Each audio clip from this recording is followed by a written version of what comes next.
For state and local agencies to be trauma-informed, they need to understand the universal prevalence of trauma, and they need to be trained and equipped to recognize trauma behaviors that, in a school setting, for instance, instead of it being willful behavior, it could be survival behavior.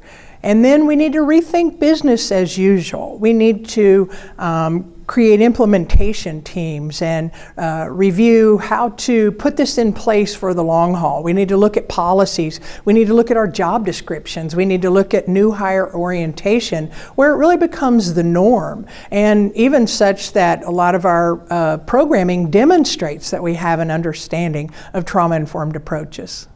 It's very important to include the justice system in our conversations about being trauma-informed. We have to have leadership buy-in. We need to reach out to judges, chiefs of police, law enforcement, our corrections system, and for those in the justice system to be educated. You know, professionals in any walk of life, they want to do their job as best they can. And a lot of that comes through professional development. And so when we begin to help those in the justice system understand 98% of the females in the justice system are trauma survivors. 94% of youth in juvenile justice system, some studies have indicated, are trauma survivors. We get the leadership buy-in, we begin to offer training and development. Then there's skills development, teaching officers things like tactical breathing to de-escalate something on scene.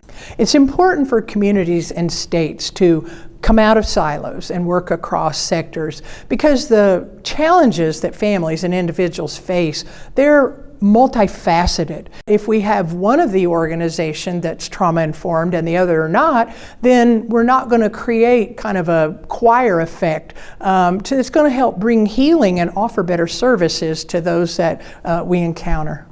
In Tennessee, a state policy that was issued, I believe it was in 2020, our governor passed a handle with care law, so that all across 95 counties of Tennessee, our schools and our law enforcement are working to understand what the program is and develop a way to communicate. We've even had some additional legislation added to that original policy, where the handle with care notice does not become a part of a student's permanent record. It is simply just a notice. We're learning to accelerate some of this work, and state and federal policies are a very important part of that. I'm so excited about Pathways to Resilience. I feel that this is an opportunity to scale up the work that's been being done in pockets here and pockets there, and that Pathways to Resilience could bring about normalizing this conversation.